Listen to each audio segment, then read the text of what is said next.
Comrade असरारुद्दीन मोटे बाबू से हार्दिक निवेदन करीतन कि आप मंच पे आए के रोस्टम पे आए के आप अपन दुई शब्द रख देवा जाए। कामरेड असरारुद्दीन जी। धन्यवाद उद्घोषक महोदय, मित्र हजरत अली जी, अध्यक्ष महोदय, प्रमुख अतिथि श्रद्धेय नेपाल कम्युनिस्ट पार्टी माओवादी के केंद्रीय अध्यक्ष कामरेड प्रचंड जी, मैं कोई कह रहा है कि मैं एक बात बताओ, अभी कल हम लोग बैठे थे, अपना संबोधन थोड़ी देर बात करूंगा मैं। कल मातृका जी बैठे थे, रामलोटन तिवारी जी बैठे थे, मैं भी वहीं बैठा था। एक बात हो रही थी, बात यह हो रही थी कि कामरेड प्रचंड जी क्यों, एक बात हो रही थी। आज आपके देश का संविधान, आपके देश का संविधान और उस संविधान की उपलब्धियां जो आपने प्राप्त की हैं, ये कामरेड प्रचंड जी के कंधे के नेतृत्व के सहारे, जन आंदोलन के सहारे और क्रांति के सहारे प्राप्त किया गया संविधान है।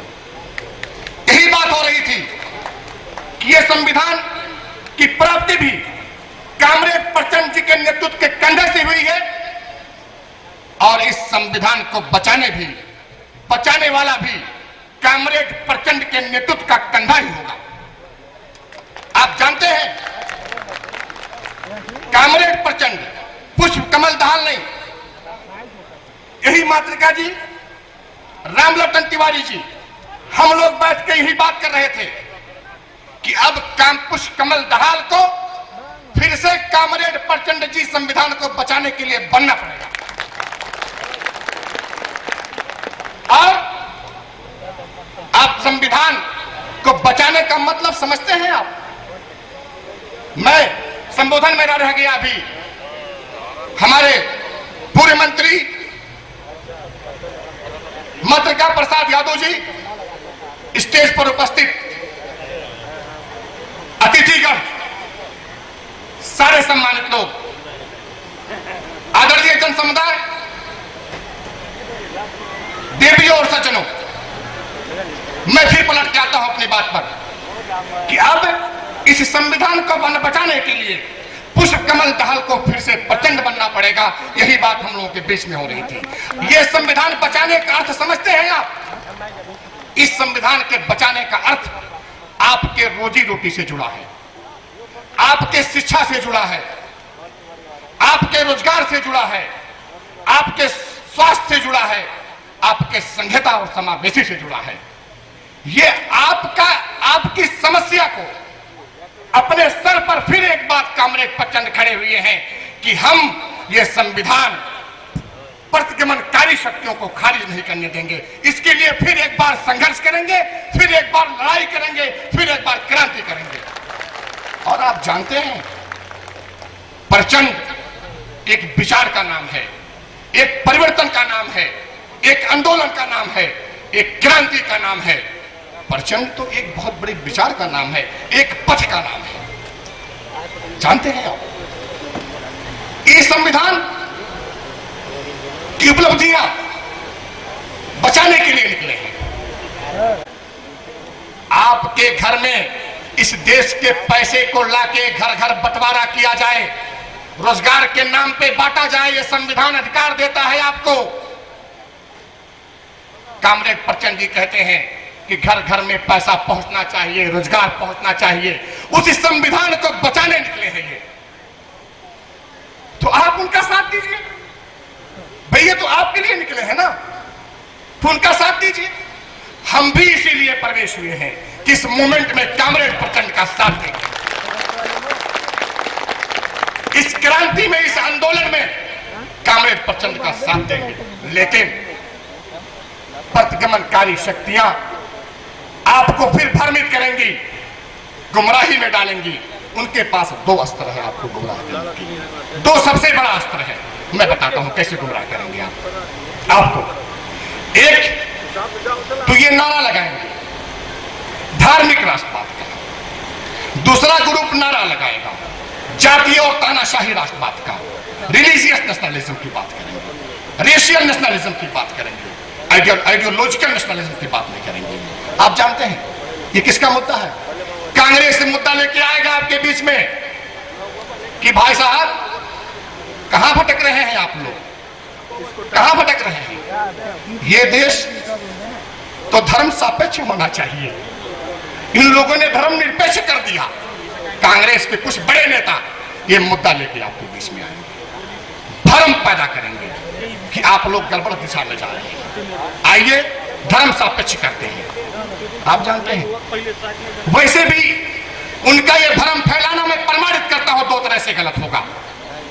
पहली बात, ये संविधान धर्म निरपेक्ष होने के बावजूद भी धर्म सापेक्ष है, ये मुद्दा ही नहीं है। संविधान सनातन की संस्कृतियां, सनातन के कल्चर एंड वैल्यूज की गारंटी देता है, ये मुद्दा कहां रह गया? फिर भी ये मुद्दा लेके आएंगे आपके बीच में। क्यों लेके आएंगे? ताकि आपके शिक्षा, स्वास्थ्य और रोजगार के अधिकार को ये खारिज कर सके। इस मुद्दा के बहाने ये अस्त्र चलाएंगे आप पर। भाई जब संविधान ये कह रहा है कि धर्म निरपेक्ष तो है, लेकिन सनातन की संस्कृति, वैल्यूज की रक्षा और गारंटी भी संविधान देता है। मैं 200 रुपया मातृका जी आपको देता हूं, लेकिन आप मुझे वापस कर दीजिए। तो धर्म निरपेक्ष कहां रहा? धर्म सापेक्ष तो हो गया ना। तो ये मुद्दा ही नहीं है, फिर भी कांग्रेसी ये मुद्दा आपके भावना से खेलेंगे, उठाएंगे और इसी के बहाने से आपके मौलिक अधिकारों पर आक्रमण करेंगे। ये आपके स्वास्थ्य, शिक्षा और रोजगार की गारंटी को छीनने का प्रयास करेंगे। उसी मुहिम को लेकर कांग्रेस प्रचंड निकले हैं कि हम ये नहीं करने देंगे, आप भ्रम नहीं फैला सकते। और दूसरा बहुत बड़ा खतरा वाला मुहिम है जो हमारे पूरे हिमालय के साथी लोग चला रहे हैं, वो जातीय राष्ट्रवाद, शासकीय राष्ट्रवाद, रेशियल नेशनलिज्म, जो हिटलर प्रवृत्ति है। ये तो और खतरनाक है, ये और खतरनाक है। ये इस तरह का राष्ट्रवाद, चाहे वो धार्मिक राष्ट्रवाद हो, आपको मैं उदाहरण देता हूं। धार्मिक राष्ट्रवाद या तो आपको ध्वस्त कर देगा, जैसे कि अफगानिस्तान में धार्मिक राष्ट्रवाद का नारा लगा, वहां ध्वस्त हो गया। सऊदी अरब धार्मिक राष्ट्रवाद है, लेकिन वहां कोई वैज्ञानिक उत्पादन नहीं है, कोई वैज्ञानिक शोध नहीं है, सिर्फ तेल पानी का पैसा है। जानते हैं आप, बहुत बड़ा नुकसान है इसका। इस ग्लोबलाइजेशन की दुनिया में, जहां अंतरराष्ट्रीयकरण की दुनिया चल रही है, जहां ये एक नेपाल उसी इंटरनेशनलाइजेशन की समुदाय का एक मेंबर है, उसी अंतरराष्ट्रीय समुदाय का एक मेंबर है, ऐसी स्थिति में यह कल्पना सिर्फ भ्रमित करने वाली कल्पना है। आप जानिए कि केपी ओली का भी राष्ट्रवाद झूठा राष्ट्रवाद है, आपको धोखा देने वाला राष्ट्रवाद है। यह हिटलर की प्रवृत्ति वाला राष्ट्रवाद है जो पूरे समाज को ध्वस्त कर देगा, पूरे दुनिया को ध्वस्त कर देगा और आपको भी ध्वस्त कर देगा। आदरणीय जन समुदाय, इसी गलतफहमी को दूर करने के लिए हमारे कामरेड प्रचंड आपके बीच में उपस्थित हैं, हमारे मातृका यादव जी आपके बीच में उपस्थित हैं। आइए मैं एक छोटा सा और उदाहरण देता हूं कि केपी शर्मा ओली का राष्ट्रवाद झूठा कैसे है। तो इसके लिए हमें, मुझे कहा जा रहा है कि अपनी बात समेटिए, उद्घोषक महोदय मुझे आदेश दे रहे हैं, लेकिन इसके बाद मैं अपनी बात समेट दूंगा। इसीलिए मैं कांग्रेस और हिमालय के साथियों को भी आह्वान करूंगा कि आप इस अभियान में, इस मूवमेंट में कामरेड प्रचंड जी के साथ, उनके लिए नहीं अपने लिए आइए। आप अपने रोजगार, अपने शिक्षा और अपने स्वास्थ्य की गारंटी वाले अधिकार को बचाने के लिए और संहिता वाले अधिकार और समावेशी वाले अधिकार को बचाने के लिए, अपने फायदे के लिए कामरेड प्रचंड जी के साथ आप आइए। संघीय समाजवादी के साथियों को, पूरे हिमालय के साथियों को और कांग्रेसी साथियों को मैं यहां से जोरदार अपील करता हूं कि अपने लिए इस मुहिम में कामरेड प्रचंड के साथ जुड़िए। मुझे आदेश बार बार दिया जा रहा, अपना वक्तव्य छोटा करूं। मैं तो प्रमाणित करने की सोच में था कि केपी ओली का राष्ट्रवाद झूठा कैसे है, लेकिन समय नहीं है। मैं आपके बीच में रहा हूं, आपकी सड़कों पर 10 साल आंदोलन किया हूं, फिर कभी मौका मिला, फिर कभी अवसर मिला तो इस बिंदु पर आपसे विस्तार से बात करूंगा कि केपी शर्मा ओली का राष्ट्रवाद झूठा कैसे है। धन्यवाद साथियों, बहुत बहुत धन्यवाद। Thank you. धन्यवाद कामरेड असराउद्दीन साहब। आप बता रहे थे कामरेड प्रचंड जी क्या हैं। दस्त तो दस्त है, दरिया भी न छोड़े हमने, बहरे जुल्मात में दौड़ा दिए घोड़े हमने, प्रचंड वो नाम है। मैं कोई तमीज नहीं बांधना चाहता हूं। हमन के बीच में यह कार्यक्रम के मार्फत विप्लव समूह छोड़कर